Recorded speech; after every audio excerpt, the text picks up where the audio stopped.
चलो भैया सर आराम से अरे भाई चलो तो पीछे तो चलो यार। चलो हाँ चलो पीछे सर वेट सर वेट चल भाई पीछे चल भाई पीछे को थोड़ा पीछे चलो पीछे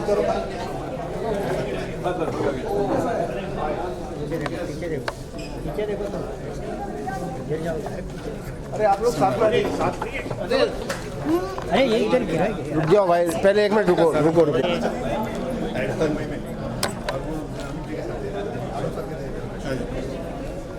ये चल पीछे चल मोबाइल लेके चलो पीछे चलो। अरे तुम लोग यार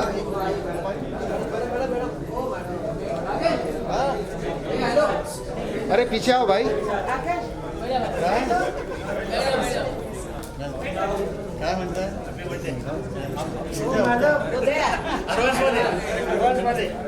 हो साहेब। अरे कसे आहात तुम्ही? कालच तुम्ही तुम्हाला बघितलं कोणाचा इंटरव्ह्यू घेत होता नाडकर्णी बाई। हो एक सेकंड बीच में कैमरा भाई कैमरा पीछे लो सब लोग पीछे आओ इतना मुंह में मत घुसो भाई इतने पास ही नहीं रहते लोग पीछे आ जाओ।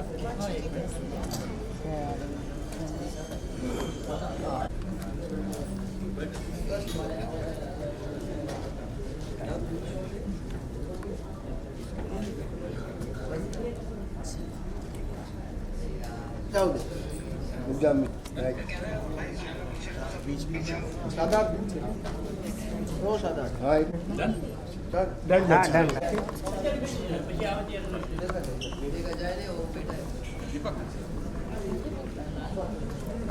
शब्दों से इस मंच को की शुरुआत कर रहा हूँ। ऐ जिंदगी गले लगा लो। मेरी जिंदगी सुरेश वाडकर साहब हैं। ऐ जिंदगी गले लगा लो।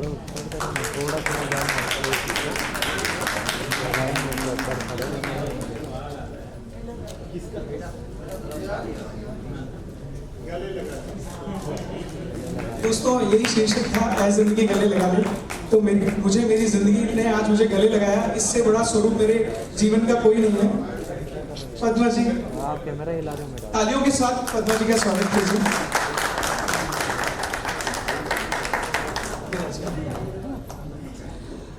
इस पूरे ऐ जिंदगी गले लगाने में जो संयोजक जिसने मुख्य भूमिका निभाई है मैं उनको भी बोलूंगा कि उन्हें मैं सादर प्रणाम करते हुए ऊपर बुलाऊं। रमन भाई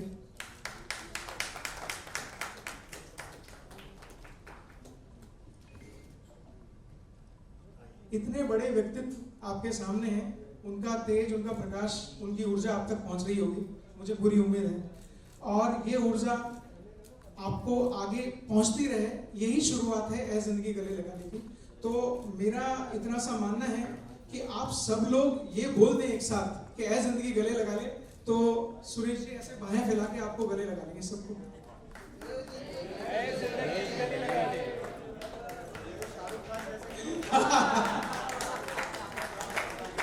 बहुत बढ़िया। तो हमारी टीम से सचिन का भी मैं स्वागत करूंगा। सचिन सुरेश जी का स्वागत करें।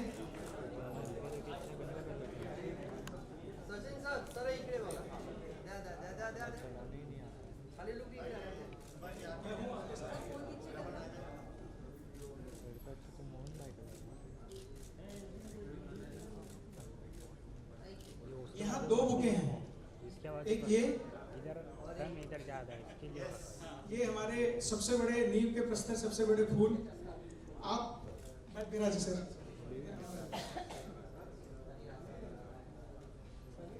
दोस्तों आजीवन नाम की इतनी बड़ी संस्था चला रहे हैं जिसमें कई कलाकारों को ये बनाते हैं। उसको आप कलाकारों की फैक्ट्री कहिए या कुछ कहिए। मैं आज ही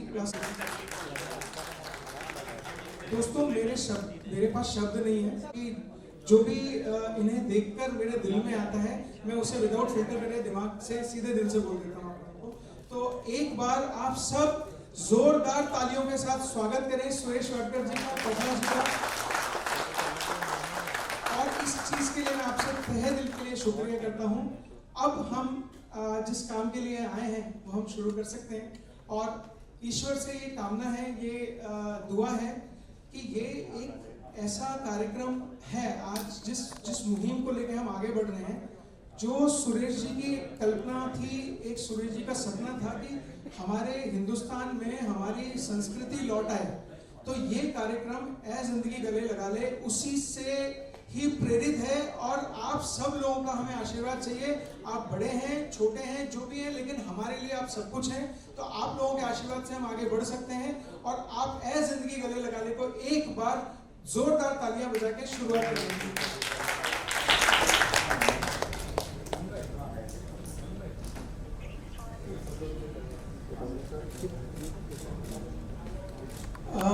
माफी चाहूंगा अगर कुछ चीज रह गई हो तो मुझे क्षमा कीजिएगा। हम वो शुरू करते हैं जिस चीज के लिए हमें हैं। तो आप लोगों के जो भी क्वेश्चंस हैं, जिस भी तरीके के हैं, हम उसके बारे में आपसे पूरी आपको जानकारी देंगे।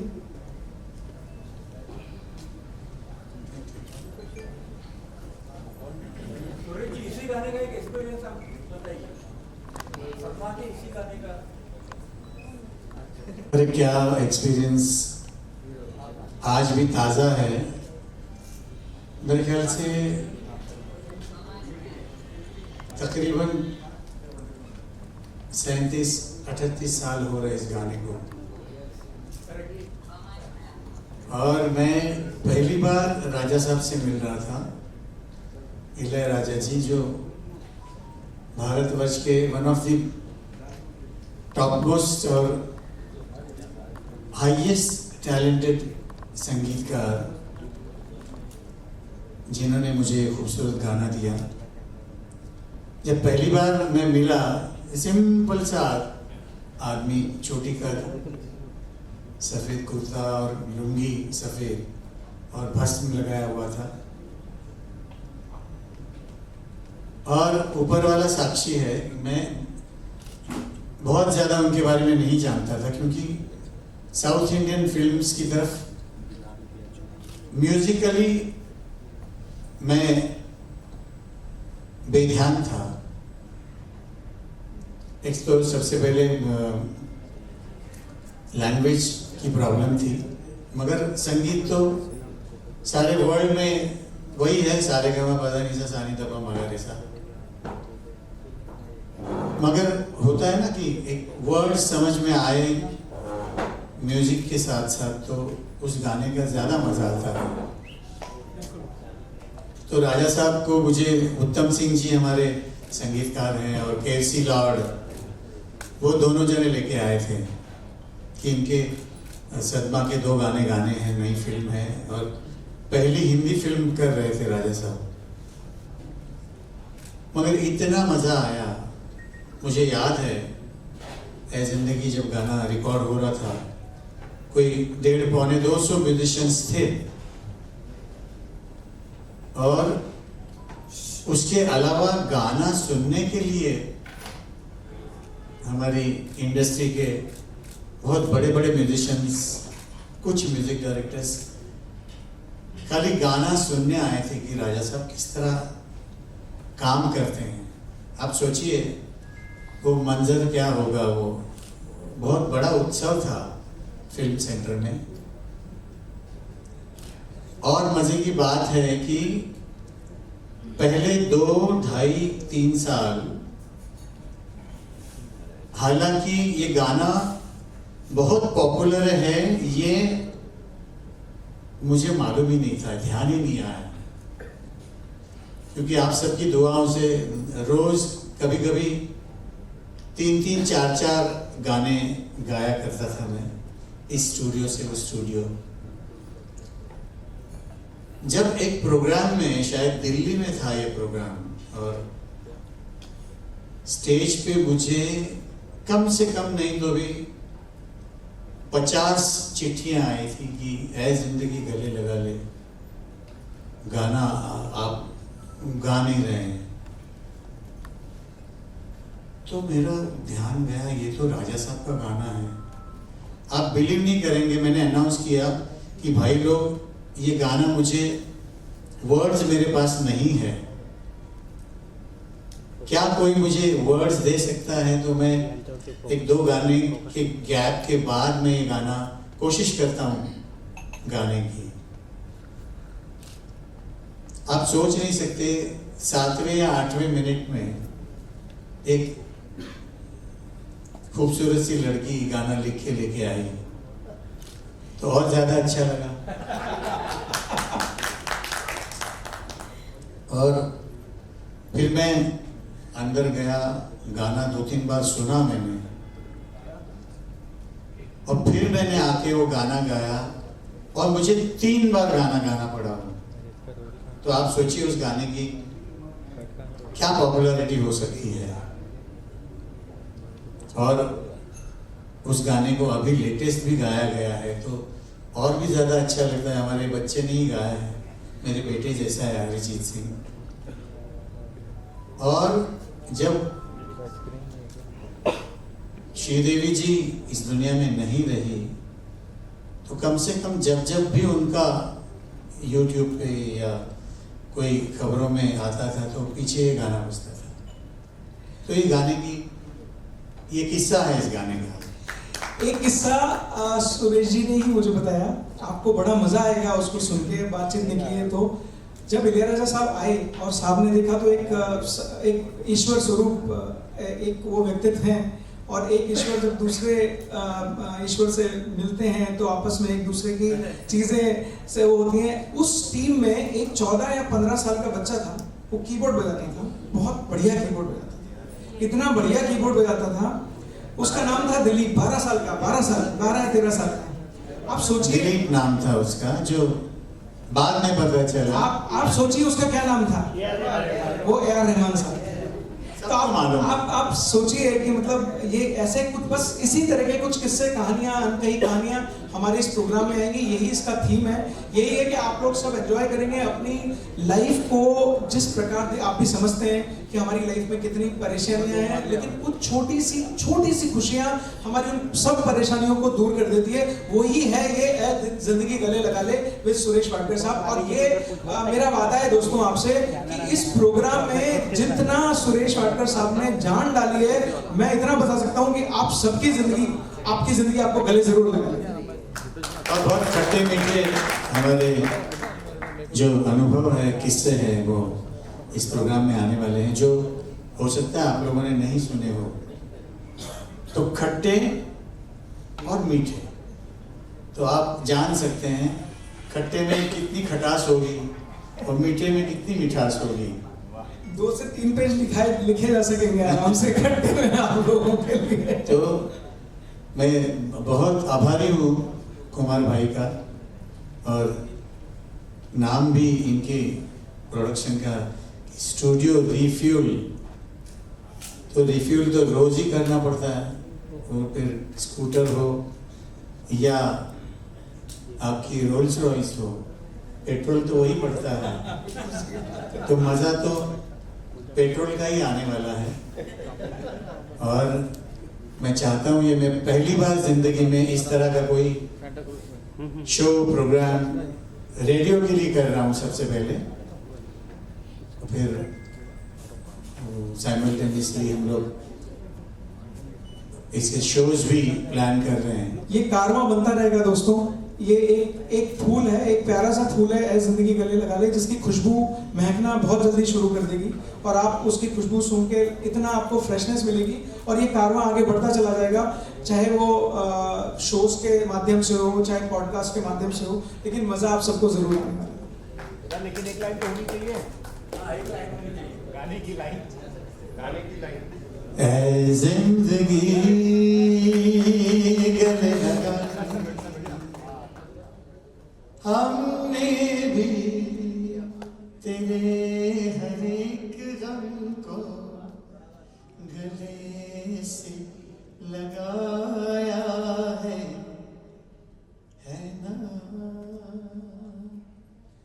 दोस्तों मैं चाहता हूँ ये पूरा ये गूंज उठे, ये इतनी सुरीली आवाज जो आप सुन रहे हैं, वी आर ब्लेस्ड। इस सुरेश जी हमारे बीच में लाइव आपको ये गाना देंगे। ये एक बहुत बड़ा आशीर्वाद है। आप उम्र में छोटे भी होंगे और बड़े भी हैं, लेकिन ये आशीर्वाद स्वरूप आप इसे प्लीज। इसमें बहुत सारे ऐसे मेरे दोस्त हैं जो सामने बैठे हुए हैं, जिन्होंने मुझे भरपूर बालों में देखा हुआ है। आज भी मेरे सिर में भरपूर बाल है, मगर वो बाल ही है। तो बहुत सारे लोग हैं, ये इनके पापा औरंगाबाद कर जी है, हमारे मुंडे साहब हैं, बहुत सारे लोग हैं। हमारा कहाँ गया वन हिमांशु उधर बैठा हुआ है, सब बाल गोपाल हैं। और मैं जब बहुत अच्छे दोस्त मिलते हैं तो मैं बहुत अच्छा जुमला यूज करता हूँ कि आज हम सब पुराने पापी इकट्ठे हो गए। अरे पाप के लिए जोरदार तालियां बजा दीजिए। कितना पुण्य है इस पाप में, कोई सोच नहीं सकता। पुराने पापी नहीं सर, पुराने चावल। यस, ऐसे भी बोल सकते हैं, खुशबूदार चावल है।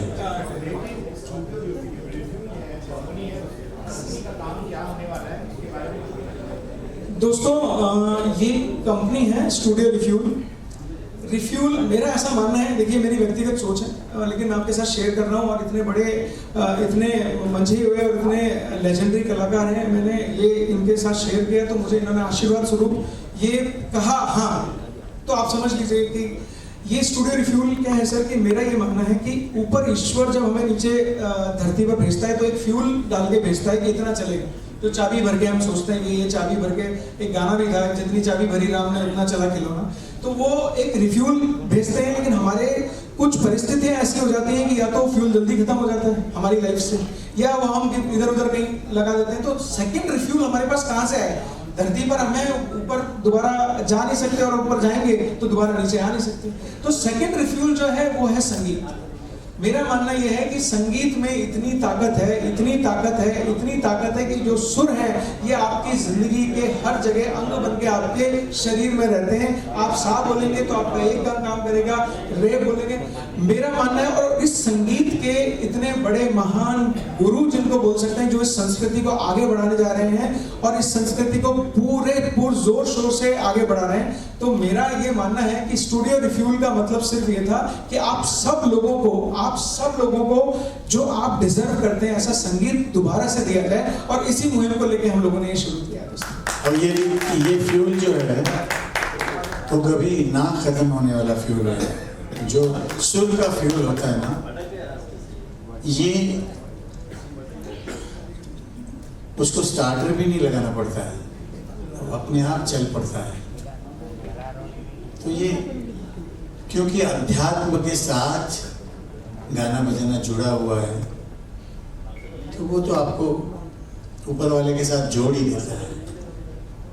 सुरेश जी नमस्कार, चैतन्य बोल रहा हूँ। अच्छा, कल आपका जन्मदिन है, तो क्या बहुत ही मतलब शुभ ये इत्तेफाक है कि आप जिंदगी को दोबारा गले लगा रहे हैं, क्योंकि जन्मदिन के अवसर पर वी सेलिब्रेट और बर्थडे, तो इसके और तो ये कोइंसिडेंस के बारे में कुछ बताइए कि ये बर्थडे का। ये बहुत अच्छा और बहुत खूबसूरत कोइंसिडेंस हुआ है। सडनली कुमार जी और रमन भाई आए मेरे पास, सुरेश जी हम लोग ऐसा, तो 2 सेकंड के लिए मुझे लगा कि अरे वाह, ये तो बहुत ही अच्छी बात है। और रेडियो के लिए मैंने कभी फौजी भाइयों के लिए गया था, या कोई इंटरव्यू हो उसके लिए गया था, मगर ये प्रोग्राम जो होगा कि मैं अपने खट्टे मिट्टे किस्से गानों के साथ मैं लोगों को सुनाऊंगा। और ऐसे गाने हैं जो लोगों ने सुने होते हैं।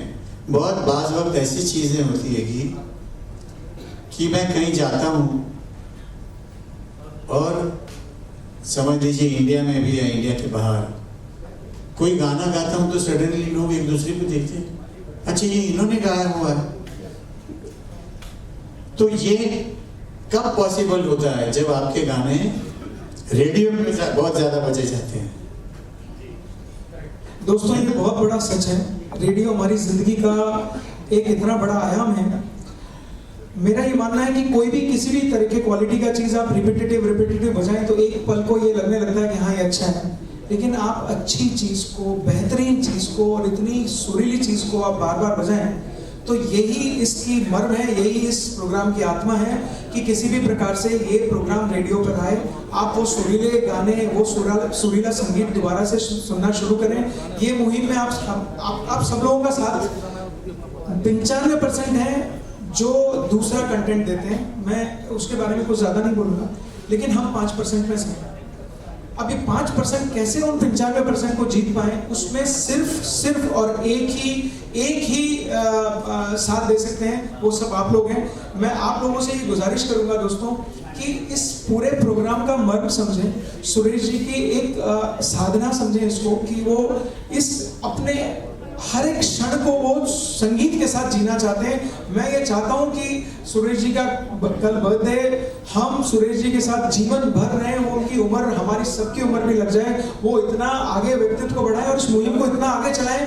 बस ये सब आप लोगों का आशीर्वाद, आप सबों की दुआ से है। इसके लिए मैं आपसे बहुत बहुत धन्यवाद बोलता हूँ आपको, और ये आप साथ दें इस मुहिम में तो हम लोग आगे बढ़ जाएंगे।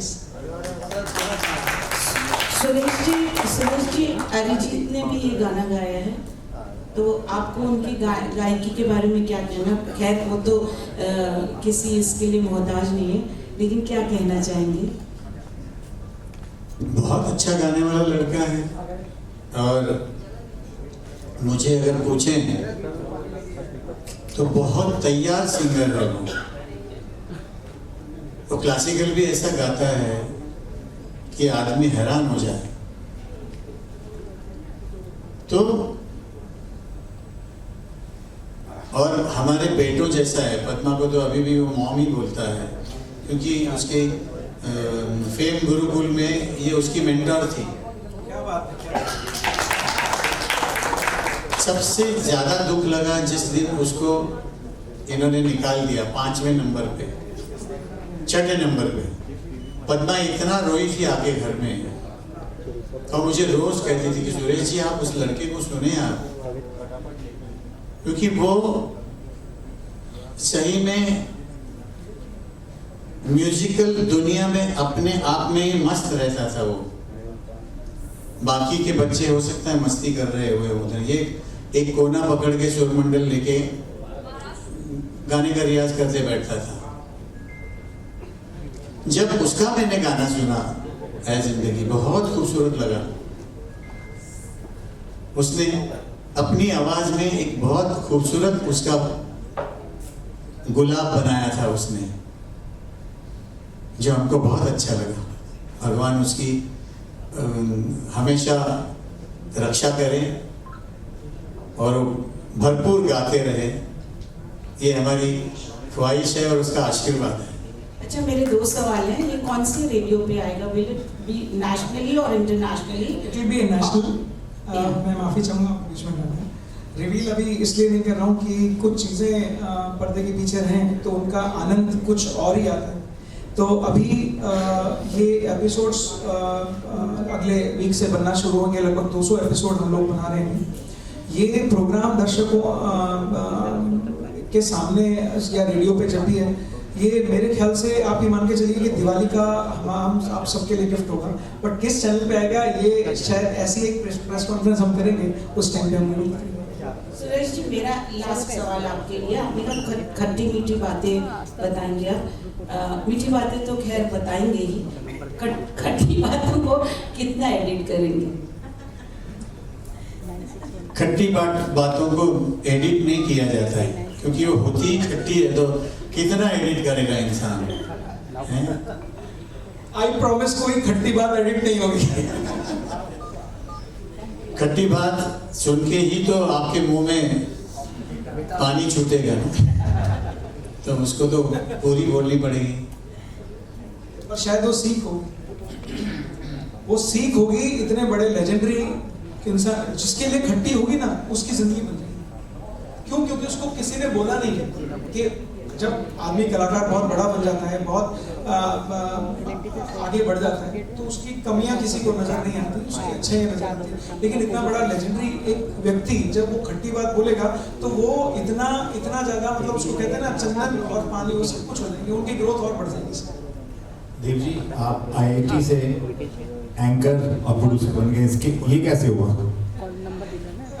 देखिए, ये सब माता और पिता का आशीर्वाद होता है, हम तो कुछ होते नहीं है, जीन्स होते हैं।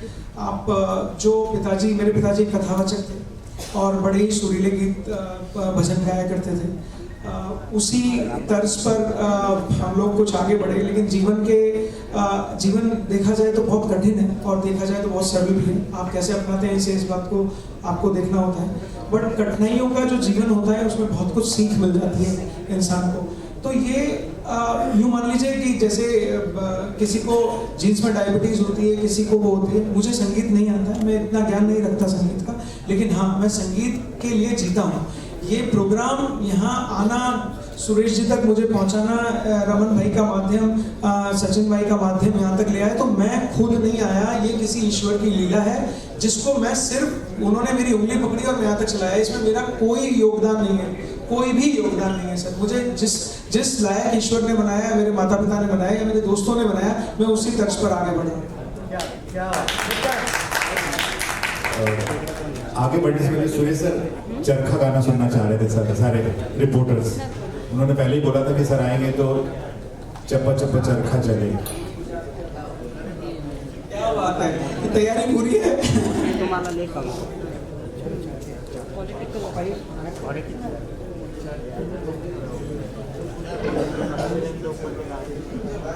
Political